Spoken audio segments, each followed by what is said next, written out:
دیکھو، اگر یوں تو کسی سے بھی پوچھو گے نا، کوئی بھی یہ نہیں کہے گا کہ مووی بنانا ٹھیک ہے۔ اس طرح تو کسی بھی عالم سے پوچھو گے سب یہی کہ البتہ کوئی بھی چیز ہوتی ہے نا، اس کے کچھ مقاصد ہوتے ہیں۔ مقصد اس کو جائز اور ناجائز بناتا ہے۔ رات بھی ایک جگہ پروگرام تھا، وہاں یہی سوال آیا اور میں نے یہی عرض کیا کہ جیسے ایک چھری بنانے والے نے چھری بنائی، اس کا ایک مقصد ہے۔ اب کوئی جائز مقصد اس سے حاصل کر سکتا ہے، کوئی اس کا ناجائز استعمال کر سکتا ہے۔ جائز مقصد یہ ہے کہ میں اب کراچی سے یہاں آیا، آپ کے گھر میں نے کھانا کھایا، آپ نے کچھ فروٹس رکھ دیے، سیب رکھ دیے، امرود رکھ دیے، انار رکھ دیے اور ساتھ میں ایک چھری بھی رکھ دی۔ تو وہ چھری جو میرے ساتھ آپ نے رکھی، وہ اس لیے رکھی کہ میں فروٹ کاٹ کے کھا لوں۔ تو اس کا یقیناً آپ کا ایک نیک مقصد ہے۔ چھری خریدتے وقت بھی یقیناً آپ کو ثواب ہوا، جس نے بنائی اس کو بھی ثواب ہوا، اور میں نے اس کا استعمال اچھے کام کے لیے کیا، یہ تھوڑا سا اچھے کام کے لیے کیا تو اس کا بھی مجھے ثواب ملے گا۔ اور ایک یہ ہے کہ آپ نے چھری، کوئی ڈاکو جا رہا تھا، اس کو کہا کہاں جا رہا ہے؟ فلانی جگہ جا رہا ہوں ڈاکہ ڈالنے، یہ لے چھری کام آئے گی، کوئی بھی تیرے میں راستے میں رکاوٹ بنے تو چھری سے اس کا پیٹ کاٹ دینا۔ اب وہ بھی چھری آپ نے دی، اب وہ ڈاکہ ڈالے یا نہ ڈالے، یہیں سے آپ کا گناہ شروع ہو گیا، اس لیے کہ آپ کا مقصد بیکار ہے۔ اگر تو یہ جو بنا رہے ہیں، میرا خیال ہے اب آپ مسجد میں کتنے لوگ بیٹھے ہوں گے، صرف ان لوگوں نے سنا، اگر یہ چیز نہ ہو ان لوگوں نے سنا۔ اب یہ یہاں سے جانے کے بعد اپنے فیس بک پیج پر، یوٹیوب پر یہ اس کو ڈالیں گے، پھر وہ ان کے اتنے لوگ آگے ویوز ان کے بڑھتے چلے جائیں گے، اور ان کے جو لائک کرنے والے یا دیکھنے والے ویور بڑھتے چلے جائیں گے، اور وہ میں مر جاؤں گا لیکن یہ ویڈیو زندہ رہے گی۔ آج علامہ احسان میں ظہیر شہید رحمۃ اللہ علیہ کی تقریریں ہم آج بھی سنتے ہیں، اور ایسا جذبہ ان کی تقریر سن کر ہمیں حاصل ہوتا ہے جیسے بالکل ان کی زندگی میں ہوتا تھا، کہ وہ کس طرح للکار رہے ہیں سیاسی لیڈروں کو، حکمرانوں کو، وہ منظر بھی آنکھوں کے سامنے آتا ہے۔ تو ہاں، اگر کوئی عالم کہتا ہے بھی میری ویڈیو نہ بناؤ، تو آپ ضد نہ کریں، آپ ان کی نہ بنائیں ویڈیو۔ میں نے بھی آپ سے یہ تو نہیں کہا کہ میری ویڈیو بناؤ، آپ نہ بھی بناتے تو بھی میں تقریر کرتا، اور ایسے ہی کرتا جیسے اب کی ہے۔ لیکن آپ اپنی مرضی سے بنا رہے ہیں، میں نے منع بھی نہیں کیا اور آپ سے خواہش بھی ظاہر نہیں کی۔ بہرحال آپ مقصد اگر اس کے لیے نیک رکھ لیتے ہیں، باقی اس کی اور کوئی دلیل نہیں سوائے عقلی لاجک کے کہ جی میں قرآن حدیث سے کوئی چیز پیش کروں کہ جی کوئی حرج نہیں ہے۔ وہ کہتے ہیں کہ گرانا شفیق صاحب نے کوئی کتاب لکھی ہے تصویر کے اوپر، واللہ عالم، میں نے بہت پہلے دیکھی تھی، اب اس کے دلائل بھی مجھے یاد نہیں ہیں۔ اگر آپ کو نیٹ وغیرہ سے بھی میسر ہو تو آپ دیکھ کر اس کو پڑھ سکتے ہیں، اور اس میں کوئی دلیل ہو تو آپ دیکھ سکتے ہیں۔ جی، اور کوئی ساتھ؟ جرابوں میں سوراخ ہو تو اس پہ مسح ہو؟ جرابوں میں سوراخ ہو، دیکھیے ایک تو ہوتے ہیں کپڑے کے اندر ویسے سوراخ ہوتے ہیں، جو بنائی ہوتی ہے نا کپڑے کی، ہر دھاگے کے بعد ایک چھوٹا چھوٹا سوراخ ہوتا ہے، اگرچہ ہمیں عام نظر نہیں آتا، لیکن اگر کسی طاقتور شیشے سے دیکھا جائے تو وہ موٹا ہو کر ہمیں وہ سوراخ نظر آتے ہیں۔ ایک تو وہ چیز، ایک ہے کہ وہ پھٹ گئی۔ اگر معمولی پھٹا ہوا ہے ایڑی کے نیچے سے کہیں سے، معمولی ایسے چھوٹی انگلی کے برابر اگر کوئی سوراخ ہے، تو لوگوں کو اعتراض کا موقع نہ ملے تو تھوڑا سا سوئی دھاگا لے کر بندہ اس کو اندر کی طرف سے سی بھی سکتا ہے، بیگم سے بھی کہہ سکتا ہے، بیگم نہیں ہے بہن سے، سسٹر سے کہہ سکتا ہے کہ میری یہ جراب کو تھوڑا ٹانکا لگا دو۔ لیکن پھر بھی اگر اتنی انگلی تک میرا خیال ہے اگر پھٹی ہوئی ہے تو کوئی حرج نہیں ہے، وضو کر کے اگر پہنی ہو تو واپس اسی نماز تک اس پہ مسح کر سکتا ہے۔ عبداللہ بن مکتوم سے امہات المومنین سے کہا گیا کہ تم تو ان کو دیکھتی ہو. دوسری حدیث میں آتا ہے کہ فاطمہ بنت قیس سے کہا کہ عبداللہ بن مکتوم کے گھر عدت پوری کرو. دونوں حدیثوں میں کچھ سمجھنے کی کوئی بات نہیں ہے. اس میں اصل میں رسول اللہ صلی اللہ علیہ وسلم کی جو اپنی ایک غیرت ہے اس کا آپ نے کہا کہ ٹھیک ہے نابینا کسی عورت کو نہیں دیکھ سکتا، لیکن جس طرح مرد کسی حسن والی عورت کو دیکھ کر فریفتہ ہوتا ہے، اس طرح عورت بھی بعض دفعہ حسین و جمیل مردوں کو دیکھ کر فریفتہ ہو جاتی ہے. عبداللہ بن ام مکتوم نابینا ضرور تھے لیکن شکل سے خوبصورت تھے، اچھے تھے، برے نہیں تھے. تو یہ امکان تھا کہ کوئی دوسرا لغزش کا جائے. اب آپ دیکھیں یوسف علیہ السلام وہ خوبصورت ہے. ملکہ مصر جو اس زمانے میں بادشاہ مصر تھا، عزیز مصر، اس کی بیوی فریفتہ ہو گئی حضرت یوسف علیہ السلام پر. اور پھر جب آس پاس کی سہیلیوں نے اس کو لان تان کی کہ ڈوب کے مر جائے، تجھے شرم نہیں آتی؟ نوکر سے جو ہے تو عشق لڑا بیٹھی ہے، نوکر پہ مرتی ہے. چونکہ یوسف علیہ السلام تو ان کے گھر کے ملازم تھے، انہوں نے خریدا تھا یوسف علیہ السلام کو. تو پھر زلیخا نے کہا کہ تم جس کو نوکر کہہ رہی ہو نا، تم ایک دفعہ آ کے اسے دیکھو تو صحیح، بعد میں باتیں کرنا. پھر زلیخا نے کیا کیا، سب کو قرآن میں آتا ہے، ان کے ہاتھوں میں سیب پکڑا دیے اور ہاتھ میں چھری پکڑا دی اور انہیں کہا کہ اچھا اب تم اس سیب کو کاٹو. جب وہ کاٹنے لگی ادھر سے زلیخا نے یوسف علیہ السلام کو آواز دے دی. یوسف علیہ السلام جیسے اندر انٹر ہوئے، ہاتھ ان کے چلتے رہے، نظریں وہیں رک گئیں، منہ کھلے کے کھلے رہے. اور قرآن کہتا ہے فَقَطَّعْنَ أَيْدِيَهُنَّ، وہ چھری سیب کو کاٹ کر ان کے ہاتھوں میں گھس گئی. چھری جو چلا رہی تھی سیب کو بھی پار کر گئیں، پھر وہ ہاتھ کی چمڑی کو بھی پار کر گئیں، اور ان کو ابھی ہوش ہی نہیں ہے، وہ یوسف ہی کو دے کے جا رہی ہیں. وہ ان کا یہ بتانا، حضرت زلیخا کا یہ بتانا مقصد تھا کہ تم مجھے تانا دیتی ہو، تم اس کو ایک دفعہ دیکھو تو صحیح. یہ دکھنے میں تو تمہیں نوکر لگتا ہے، یہ تو بادشاہوں کا بھی بادشاہ ہے، تم اس کو دیکھو تو صحیح. حضرت عائشہ نے کہا تھا کہ مصر کی عورتوں نے یوسف کو دیکھا تھا اور اپنے ہاتھ کاٹ بیٹھی تھی. اگر میرے یوسف محمد رسول اللہ صلی اللہ علیہ وسلم کو دیکھ لیتی تو اپنے دل بھی کاٹ بیٹھتی. یہ حسن کسی کی بھی نظروں میں آ سکتا ہے، عورت کے بھی، اس کے بھی. تو وہ جو ایک موقع پر آپ نے اظہار کیا کہ تم اس سے پردہ کرو، یعنی تم نہ دیکھو، تم، یہ آپ نے اپنی ایک غیرت کا اظہار کیا. اور جہاں آپ نے عدت وہاں گزارنے کا حکم دیا تو وہاں آپ نے ایک جواز پیدا کیا، ایک جواز پیدا کیا کہ اگر کوئی شخص نہ دیکھنے والا ہے، نابینا ہے، تو وہاں ایسا ہو سکتا ہے. لیکن وہاں بھی نابینے کے ساتھ کسی عورت کو اکیلے نہیں رکھا جا سکتا، فیملی گھر کے اندر موجود ہو، یعنی باقی دیکھنے والے، وہاں رہنے والے وہاں موجود ہوں تو کوئی حرج نہیں. جی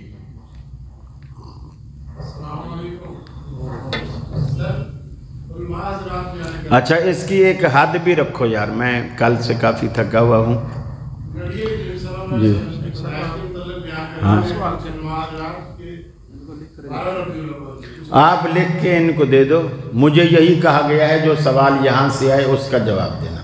جی جی، میں صرف وہی جواب دوں گا جو یہاں لکھا ہو. جی بولو. یہ سوال ہے کہ سارے مسلمانوں کی قبر تنگ ہوگی؟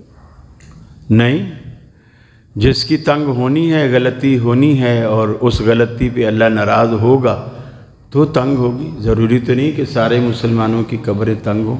اللہ سے پناہ مانگنی چاہیے، اور اللہ کے رسول نے نماز میں بھی عذاب قبر سے پناہ مانگی ہے. عذاب قبر ایک کھلی حقیقت ہے اور اس سے پناہ مانگنی چاہیے. اور یہ زیادہ تر دو وجہیں اللہ کے رسول نے بتلائی ہیں، ایک جو بندہ غیبت کرتا ہو اس پر، اور ایک جو پیشاب کے چھینٹوں میں احتیاط نہ کرتا ہو. یعنی جیسے پیشاب کرتے وقت کسی پکی جگہ پر ایسی جگہ بیٹھ گیا اور وہاں سے سارے چینٹیں دائیں بائیں اپنے اوپر پاؤں پہ ٹانگوں پہ شلوار پہ ادھر ادھر گر رہی ہیں، تو اس طرح کی جو بے احتیاطی ہے یہ عذاب کے قبر کا موجب بنتی ہے۔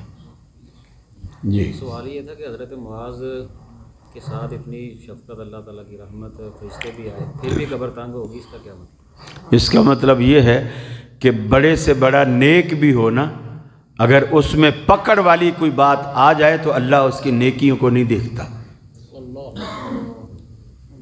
تو اس لیے میں نے آپ سے کہا تھا کہ صرف رفع الیدین، آمین، سینے پر ہاتھ باندھنا، فاتحہ خلف الامام ہونا، اس پر نازا نہ ہوا کریں۔ جنت میں جانے کے لیے اور بھی بہت سارے کام ہیں۔ حضرت معاذ کی کسی غلطی کا ذکر ہے جس سے پکڑ آئی؟ اس روایت میں نہیں ہے، معاذ نہیں ہے حضرت سعد، تو اس روایت میں نہیں ہے، لیکن بہقی میں ایک روایت ہے، لیکن وہ صحت کے درجے کو نہیں پہنچتی۔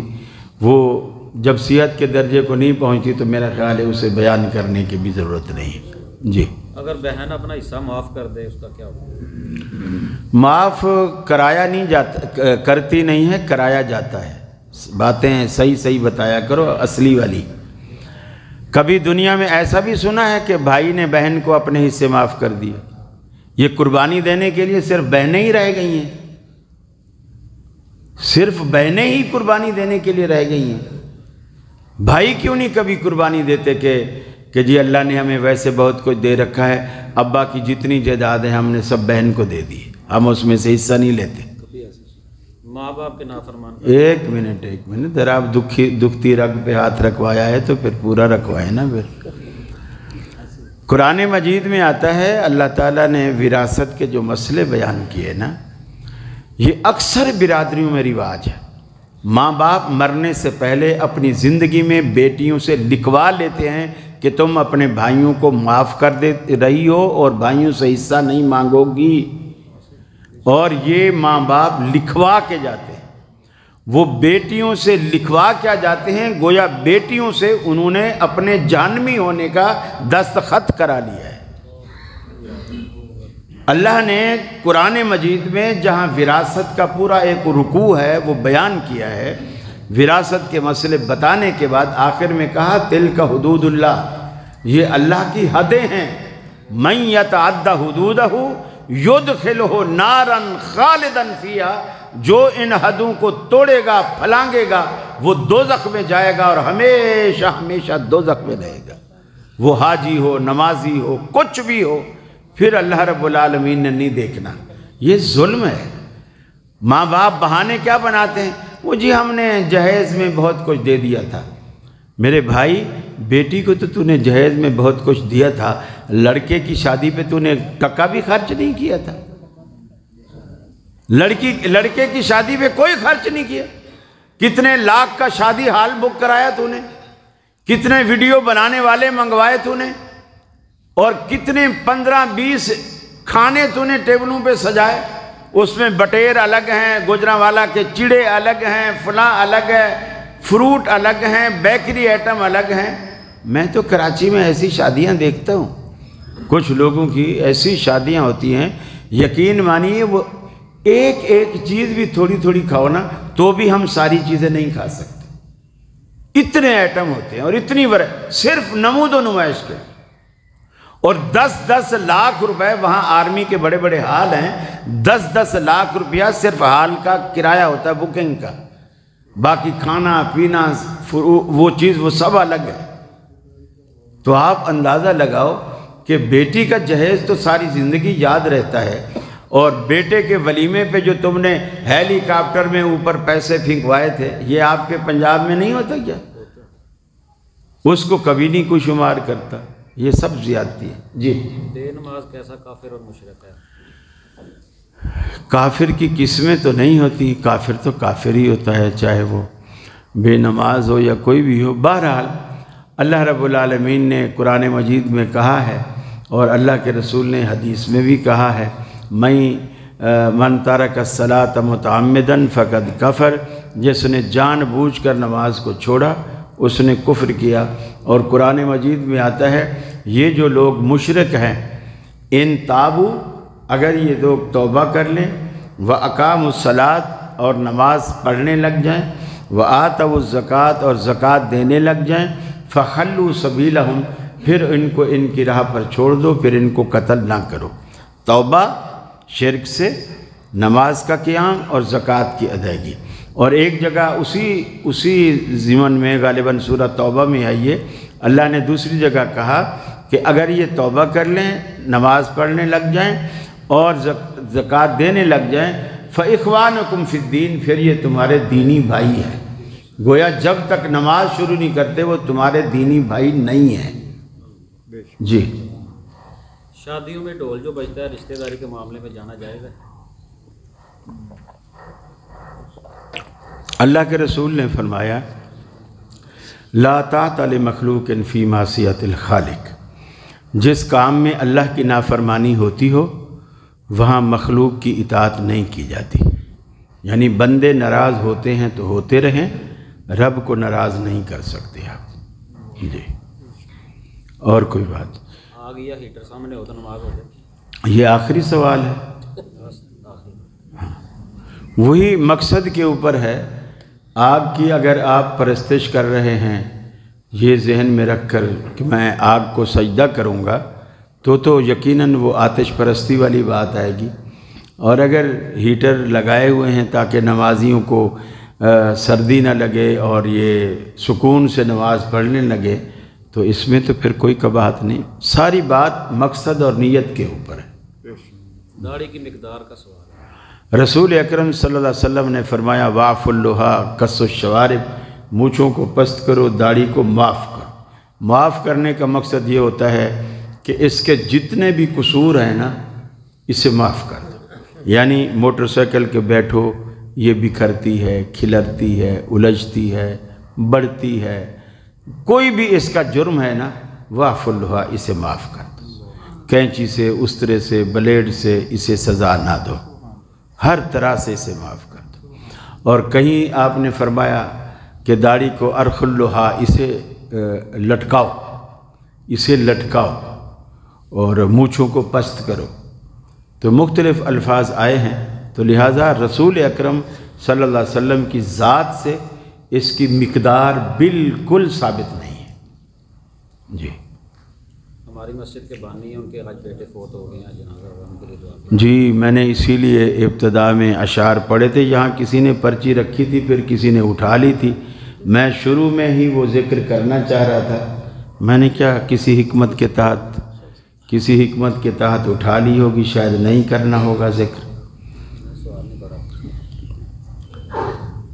یہ آپ کی مسجد کے بانی ہیں مولانا یوسف فضل صاحب، یوسف مغل صاحب ہیں، ان کے جوان سال بیٹے حافظ محمد افتخار مغل صاحب کا انتقال ہوا ہے برضا الہی۔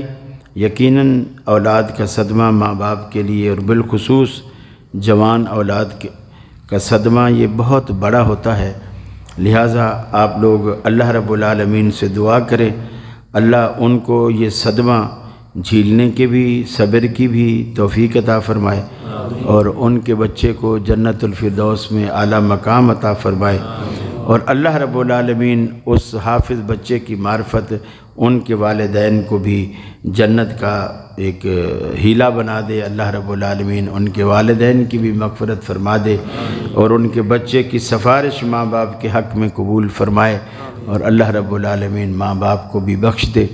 بہرحال میری یہ دعا ہے، اور ہم آپ سب یعنی ان کے والد صاحب کے مولانا یوسف مغل صاحب کے غم میں ہم برابر کے شریک ہیں۔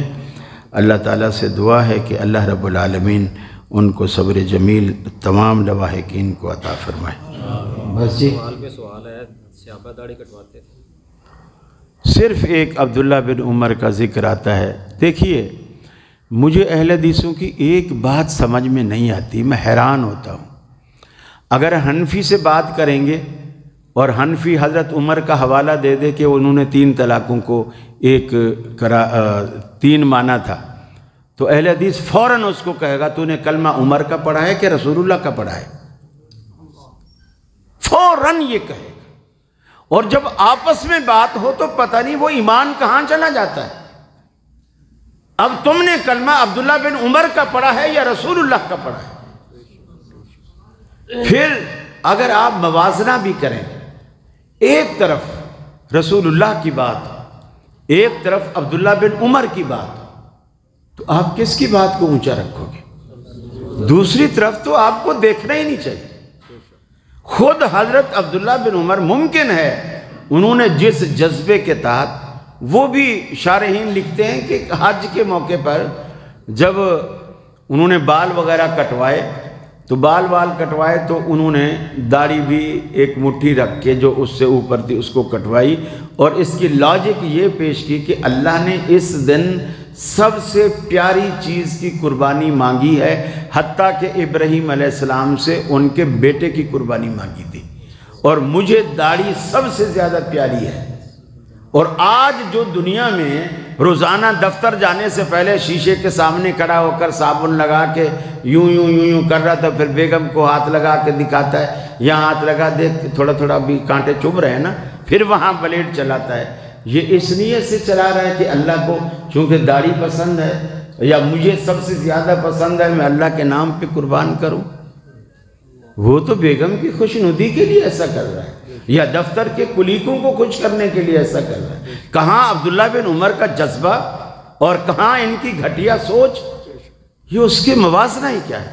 پھر عبداللہ بن عمر ایسا سوچ بھی نہیں سکتا، اس لیے حضرت عبداللہ بن عمر رضی اللہ تعالیٰ عنہ کو کسی نے آ کر کے کہا حج تمتع کے بارے میں، انہوں نے کہا کر سکتا ہے، اور وہ بندہ حضرت عمر سے پوچھ کے آیا تھا، حضرت عمر نے کہا نہیں کر سکتا۔ تمتع وہ ہوتا ہے آپ جب یہاں سے احرام باندھ کے جاتے ہیں، عمرہ کرتے ہیں، پھر آپ احرام کھول دیتے ہیں، پھر حج کے دنوں میں پھر آپ احرام باندھتے ہیں، تو اس میں ایک سہولت ہو جاتی ہے کہ آپ عمرے کے بعد احرام کی پابندیوں سے آزاد ہو جاتے ہیں۔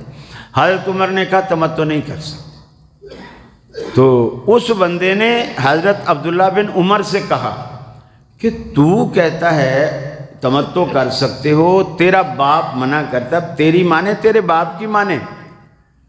حضرت عبداللہ بن عمر نے جس کو کہتے ہیں نا داڑھی کٹوا دی، انہوں نے کیا جواب دیا؟ ان شریعت نازلت علی محمد وما نازلت علی ابی، شریعت محمد صلی اللہ علیہ وسلم پر نازل ہوئی ہے، میرے باپ پر نازل نہیں ہوئی۔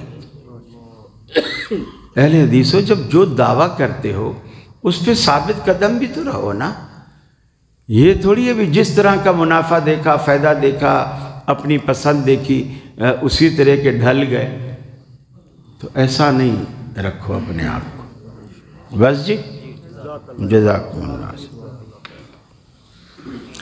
بسم اللہ الرحمن الرحیم۔ اللہم مالک الملک تؤتی الملک من تشاء وتنزع الملک ممن تشاء وتعز من تشاء وتذل من تشاء بیدک الخیر انک علی کل شیء قدیر۔ اللہم صلی علی محمد وعلی آل محمد کما صلیت علی ابراہیم وعلی آل ابراہیم انک حمید مجید۔ اللہم بارک علی محمد وعلی آل محمد کما بارکت علی ابراہیم وعلی آل ابراہیم انک حمید مجید۔ یا قاضی الحاجات اقض حاجاتنا، اللہم اشف مرضانا مرضى المسلمین، اذهب الباس رب الناس واشف انت شافی لا شفاء الا شفاؤک شفاء لا یغادر سقما۔ اللہ تمام پریشان حالوں کی پریشانیاں دور فرما، تمام دکھیوں کے دکھ درد دور فرما۔ اللہ بے اولادوں کو اولاد صالح عطا فرما، جن کو تو نے اولادیں دی ہیں ان کی اولادوں کو نیک اور صالح بنا۔ اللہ ہمارے بڑے بزرگ والدین جو فوت ہو گئے توحید پر، اللہ ان کی مغفرت فرما، انہیں عذاب قبر اور عذاب جہنم سے بچا، انہیں کروٹ جنت نصیب فرما۔ اللہ ہمیں بھی جب تک دنیا میں رکھے اسلام اور ایمان پہ قائم رکھ، اللہ مرتے وقت کلمہ نصیب فرما، خاتمہ ایمان پہ فرما، اپنے حبیب کے دست مبارک سے آب کوثر نصیب فرما، اپنے نبی کی شفاعت نصیب فرما۔ ربنا آتنا فی الدنیا حسنہ وفی الآخرۃ حسنہ وقنا عذاب النار۔ آمین الہ آمین۔ صلی اللہ تعالی علی خیر خلقہ محمد و آلہ و صحبہ اجمعین برحمتک یا ارحم الراحمین۔